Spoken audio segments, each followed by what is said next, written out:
Here's the Ella Purnell panel from Megacon 2025. Ella has been a part of hits like Fallout, Yellowjackets, and Arcane. Wow, so many people!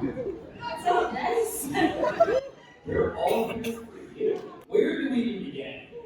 This is, first of all, how is your Megacon right now? There's a lot of jinxes. It's amazing.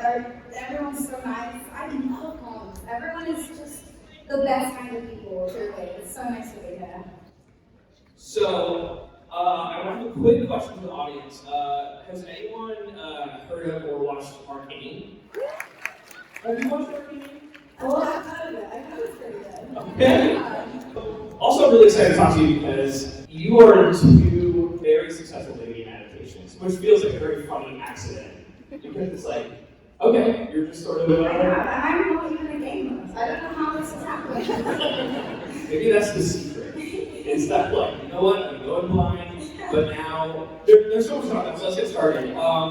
What happened to Jinx? I honestly, I don't know. I also, spoiler alert, I haven't watched all of season 2 of Arcane yet. I have, and I just can't bring myself to. I'll do it. I'm not ready yet. Yeah. I'm not ready. Because that way, if you don't finish it, it's never over. Yeah, exactly. Well, spoiler, it is very good.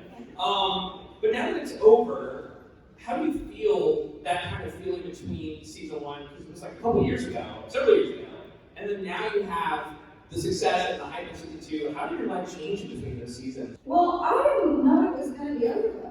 No one told me. This is true. Until I read the script, which was like a few days before my last recording session. And I read the script and I was like, what? We're going to have another season, right? And I texted my agent and he was like, oh, I don't know, let me check in about that. And then I got a call being like, oh, okay, so actually it's done. Oh, I didn't know that. But I guess my life didn't really change. You know, we recorded this over so many years.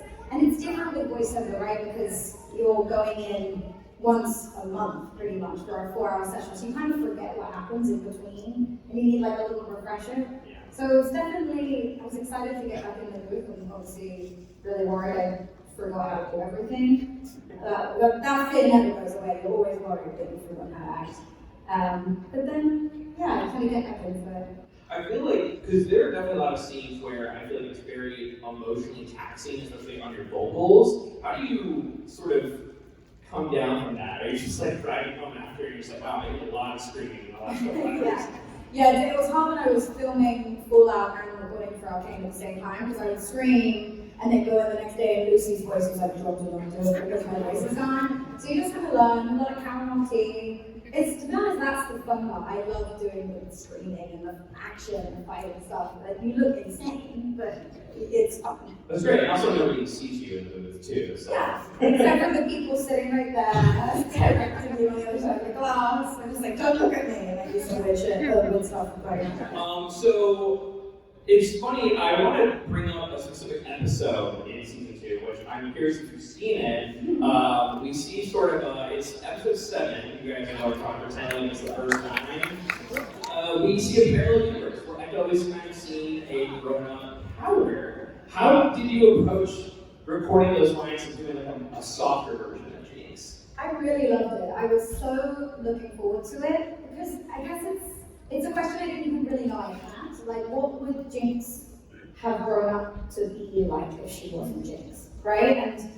And it was also fun because I've been working on the show for, I don't know, 5 years, and then it's like I got to play a new character again for the first time. And we found it together and we tried different things, and it took us a second to get there, and it was like very much informed by what she looked like. She looks kind of like, like an art student, like she's cool, and it's kind of fun to keep the raspiness of Jinx, and the playfulness of her, and she sort of probably has a lot less trauma than Jinx, so there's like, maybe it sits in a higher register and that will subconsciously inform how you view the character, things like that, really fun to play with. And it's just so beautiful I haven't watched it, but I've seen bits of it, and so... Ella, we just pull up the full episode right now. Let's just all watch it together. I cried a lot, because it was just sort of this moment of like, oh, what could have been? But also, it does exist in a way, because we got that episode, and I definitely saw a normal amount of time. I want to talk about Fallout. In Fallout, you use the ghoul cuts off your finger, which is probably not ideal. But in Arcane, Jinx also loses a finger. Has a kind of middle, sort of metal finger. Are you afraid of being typecast as someone who loses fingers? That would actually be one of the worst things to happen to me. Purely because you know how annoying it is to have that finger picked on me every single day. This finger is the bane of my life. It's the worst thing. We've tried so because they paint it, right? But like this is the finger, I don't know if you guys know this, that you use the most for everything all the time. And then you have to take it off, you put it back on, it's very annoying. I just have this like poop finger all the time. I have to tell people when I go home at the end of the day, I'm like, it's okay, don't freak out, it's just, whatever, it's just very annoying. So I don't want to lose any more fingers. I just don't want to do it. I'm over it, I'm over the finger. I love the idea of you're just like on stage, like, yeah, it's over there. And like, ah. Yeah, well, like I go to Whole Foods, I'm like picking up the vegetables, and people are looking at me like, stop touching the vegetables. Is that now the poop finger? Is that production technical term? I think season 1, yeah, it was. Oh, was it? Yeah, I think it was Mike Harvey, who was the makeup designer, had makeup for season 1, and he started calling me a poop finger at court, like wildfire. Everybody started saying it, and then that's the name of it now. It's on the cool sheet. It's got its number on the cool sheet. I love that. A little fun fact about Fallout. We interviewed you on the red carpet in Los Angeles, and actually, Dawn has a clip of the interview where it was very hot that day in LA, and we jokingly were saying you were thirsty, and you said you offered us a water bottle, and we said no. I don't know why I panicked. I said no, like Ella's not going to be a water bottle. She's busy. And then it went viral because everyone was like, "How did you fumble that? How did you say no water?" 10 biggest regrets of my life. But I do want to tell everyone that Ella did give me a water bottle backstage. So, by the way, it's crazy we're in Orlando right now, right? Like, Wild. what a place! I'm just so excited that you're here because you're literally filming Fallout Season 2 like right now. This show also 17 Emmy nominations. Like, when you're filming that show, like, obviously when you're working with Walter Goggins, it's like what a huge set piece. Like, clearly, Jonathan Nolan and all these people.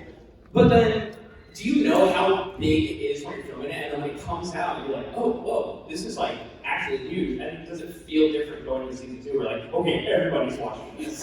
It totally does feel different. Well, what's different about it is, season 1, I think we kind of knew we had something special. You just don't know, right, how it's going to go. Coming into season 2, it felt like a big deal. Like, the crew has seen the show, they love the show. Most of the people, if not all of them, have played the games, love the games. It just feels like there's such an energy every single day of like, we have something really cool that we're maintaining and we're keeping it going, and it's a really exciting time. I'm putting on the suit again for the first time, and the costume fitting was like, I got kind of emotional because that Fallout's changed my life in so many ways, and I really love this character, and it's just to be able to do it again, it feels really, really lucky to be there. You're so good as Lucy. I feel like my favorite sort of, I mean, she's obviously so wholesome and sweet and full of love, but clearly the Wasteland has part of her.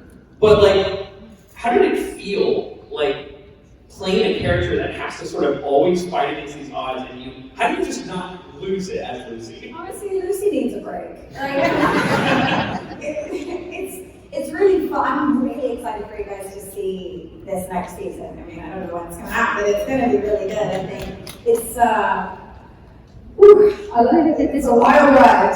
It's a wild ride. I'm exhausted. We're all exhausted, and we're working really hard to get it out on time. So I'm excited. I think no one's going to be able to predict what happens. Truly, there's some big twists and turns. Really? Yeah, it's so fun. I mean, the way season 1 ends is just like, my jaw's on the floor. Now, I asked, did you finish watching Fallout season 1? I did, yeah. I did. I watched that one. Okay. Because because you really go through it. Yeah, I know. It's how they think. Like, whoa, this is, it's really great. And I kind of love especially like working at IGN, like, there was this big resurgence of Fallout games. Right. And like, it's just like, everyone's like, oh my god, play Fallout 4, play Fallout 76. I'm like, yeah, those are like really good games that you get this different context. Did you ever dabble in trying to like play and kind of see? Yeah. Well, interestingly, with Arcane, they told me not to play League of Legends. Okay, so they told you not to play League of Legends, but then... I think they want to jinx drinks from the game, drinks from the show to be different. You know, cousins, not even sisters, really. And then we thought, kind of like, you can play if you want. And I did. I was like, what a great job. I get to play video games and be like, sorry guys, I'm working. So I played for the video games. That can't be true. I think I need to invert the, what's it called this? Because The camera controls? yeah, it's like, it does the opposite of what I want it to do. And then I get really annoyed because I'm very competitive. Yes, I'm like, why am I looking at the ceiling now? It's very frustrating for me, so I didn't get very far. We had a lot of fun. I just never seem to do what I'm supposed to do. Like, I want to go for a swim, go collect some bobby pins. Like, I don't want to do the mission. You're just like, you're just in a wasteland, like, I'm gonna go inside that little bubble. Like, I want to explore everything. I've got so many hours under my belt, but I haven't got very far. Yeah. When you play, were you playing with your poop figure? Because like, I wonder if like maybe the triggers. I'm sure I have at some point, yeah, because it's so hard to get on, they paint it on. But I think I've done before. I want to do something else now. Have you played? Did you play anything before? Kind of like. No, that was my first video game. Really? Yeah, first and probably ever me. That's cool. We'll get into that. I felt good. I got so annoyed. I got so angry. When they're talking to you and they're like kind of walking you through the beats and scripts, like, is it the fact that it's a video game go through your mind at all? It's a really interesting question. I think in some ways, yeah. It's obviously incredibly hard to adapt a video game because you're changing the entire experience, right? You're no longer in control of the thing, you're watching someone else do it. I think they did a really great job by putting the Ghoul, Maximus, and Bluesky, like the Peregrine, and the Ugly, these three huge archetypes. And you get to experience the game from so many different players' perspectives almost in a way. And so I'm not really anything to do with that, but why I am glad I play games because it gives me a greater appreciation. You know, like the first time, oh, I can't say that.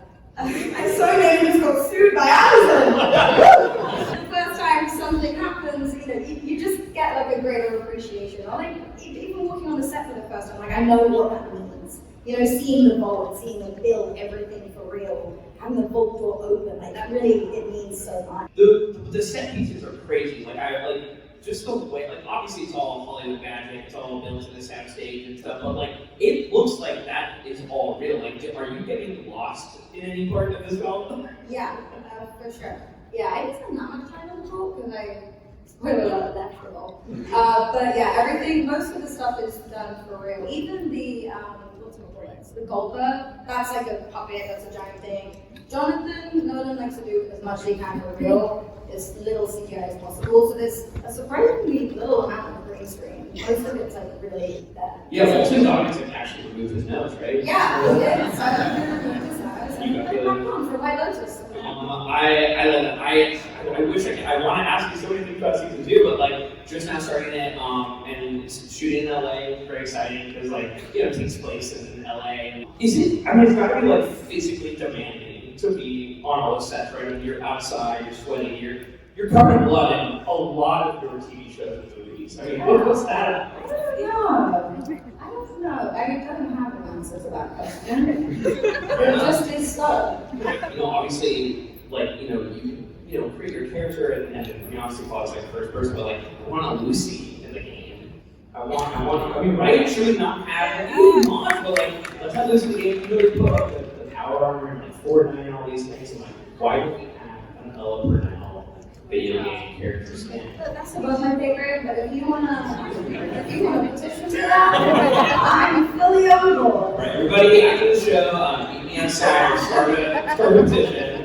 I love that. Is there something that, obviously we can't say much about season 2 from Fallout, but is there something that you're very excited for people to kind of take away or experience from it? I've read all of the ones that are available to me. I'm not just picking and choosing. I'm gonna read them. That would be great.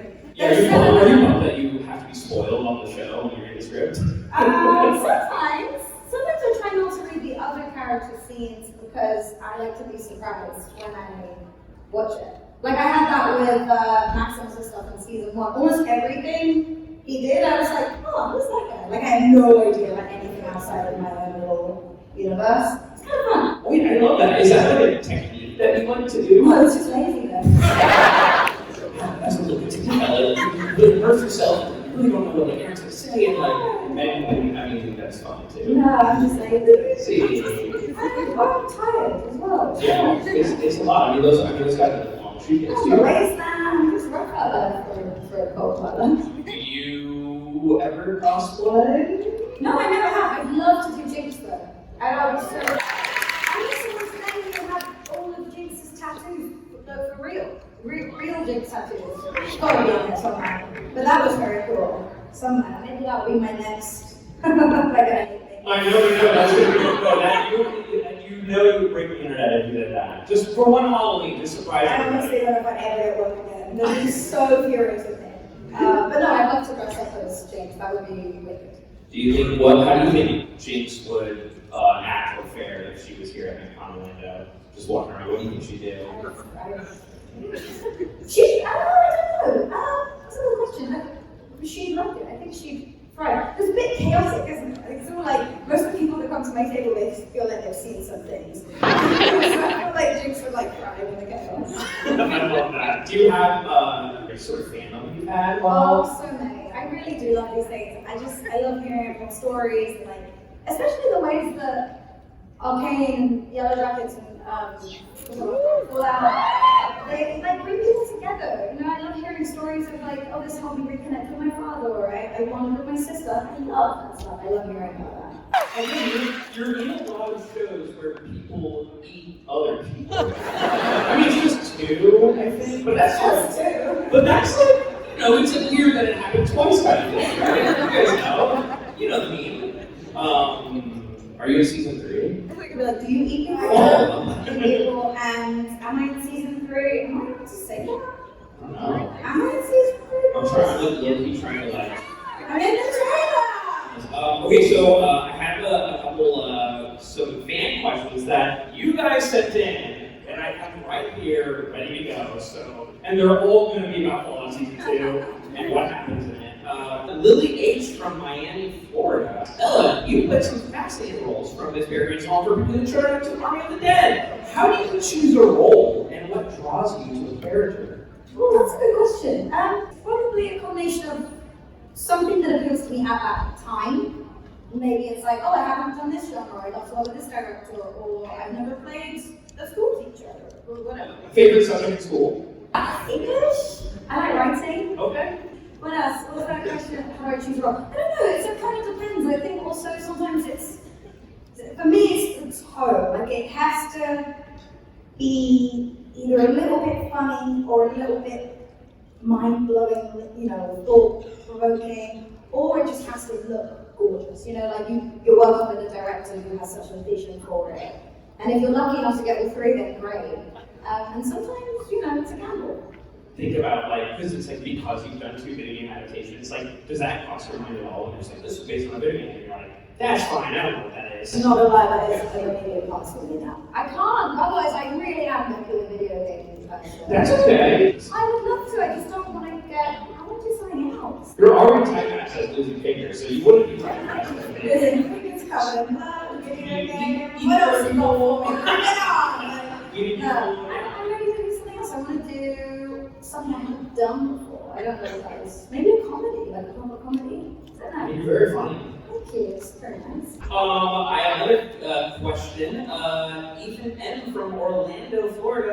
You portrayed Tess, a character navigating able to fine dining. What was your preparation like for the role, especially in terms of the food industry? Oh yeah, we had to do a kind of like a waiter service industry boot camp situation. So it was written based on a book, and the one who wrote the book, Stephanie Downing, also produced the show, and she's great. It's kind of loosely based on her own experience, and she moved to New York, lots of service, and she got that. So we did that, learned how to do everything, open a bottle of wine. That's really funny, Ella. I actually skipped that book camp. It's good. We went, this is a long time ago, I'm trying to remember. That was mostly it, really, just that. And I always chefs how to learn how to do chef things. I don't have that one. Did you eat what was like the most delicious to eat? Oh, so much good food on that one. The truffles was so good. Oysters? Did that one too? Yeah. Yeah? Also in Fallout. A lot of In the vault. oysters. Yeah. Oh yeah, that's And, right. and, Oysters or is it caviar? it's both. Oh, it's that! Yeah. There we go, I watched the show. Yeah, the food in the vault looks really good. Is that bad to say? Because it's like, I ate so much spam in the show. Which I don't mind spam, but just not, you gotta fry it, you gotta cut it thin and fry it. yeah, That's good. Spanish yes. Like raw on the plate. Yeah. That's crazy. Yeah. I mean, no offense to anybody. Ava P. from Tampa asks, you've worked on a variety of genres from fantasy to action. Is there a specific genre you'd love to explore more in the future? I say I don't want to, and I probably will. One thing about me is no consistency. I just love to do new things. I love to play comedy, musical. That would be hilarious. Oh, your favorite musical? Do Wicked. Which one? Chicago. I love Chicago. I was in a musical when I was like 10. That was fun. I played Gone on the 6. Oh, Cool. top billing. Yeah. Did I tell you about Atkinson, Gone on the 6. That's how I went. I don't know. Did I tell you that part of the show we're going to do the solo tango where you can Oh, perfect. I think it's a top line, so it was a choreographed top. It was. Yeah. What about we're at a convention like superhero genres? Like, you're kind of a hero in a lot of your things already. Honestly, I'm open. I'm down for anything really. Just give me a job. Okay, Hayden T. I know you're in here. Nope. Okay, Hayden T. from Sarasota, Florida. Asks, you portray characters who have to be tough but also show vulnerability. How do you balance those two aspects of a character in your performances? I think for me, you can't really have one without the other. It's like in real life as well. When you meet someone, and we all met people who are so tough, and they're so sort of defensive and quick to answer, and you can tell there's something underneath that they're pushing out, right? They're masking, and then maybe after a couple of drinks one day, or you get them talking on a subject they care about, and it all comes out. And vice versa. People that have, all of their emotions are like right on their sleeve, that they feel things so deeply. They're the people, in my experience, who if there's some sort of emergency or something goes wrong, they are first in line. They show up, they are strong, they are resilient. I think they exist hand in hand, and I think it's actually really fun to find both of those needs in every scene, actually. And I've ever seen every character. Even I'm trying to think who's the toughest character. Like Kate Orr from Arcane, she's probably not the toughest character, but she's definitely fronting. She I think she walks in punches someone in the face just for no reason. Well, that was a reason. That was a reason. But then underneath it, she has this big gaping hole, this pain that she's just trying to cover up. It's kind of, I don't know, I think you need both. Eliza from Clearwater, Florida asks, you portray a variety of complex characters. How do you ensure that each one feels unique and you have a particular method of preparation for them? I think actually, it's going to sound maybe counterintuitive, I think the trick is not trying to make it unique. If I go into a new character and I go, okay, I really can't make this person like Lucy, I really can't, I might just accidentally make her like Lucy. Do you know what I mean? It's sort of like, you think about it, yeah, it's exactly what it is. If you think about it too much, really, they are completely new characters. And you can always, I think maybe just my need to want to do something different as well, my need to constantly switch it up. I love acting because no 2 days are the same, ever. I've never had to do similar days in my life. And I think that's what comes out in characters as well. It's oh, this is an opportunity to try this new thing that I've never done before. Or maybe I want to do a weird accent, or maybe she has a tip or a quirk or something that only exists with this one person. Yeah. I don't know if I answered the question, but I said what else. I do love the idea though that you could accidentally just read it. Imagine that you got that right. Imagine you just get one person in the audience and it happens to be alive. The odds are very bad. I see now, because of the way that you say you prepare, now I want to see Lucy sort of kind of go crazy with a turret gun, very Jinx-like. I mean, I think she's allowed to do that based on everything that she went through in season 1. That's really fair.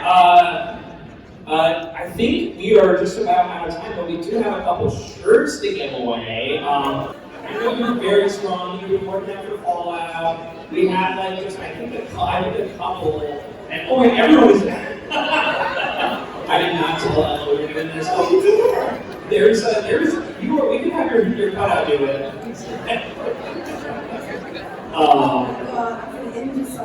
Yeah, no, that was great. Yeah, let's come on up and now we can throw a couple out there.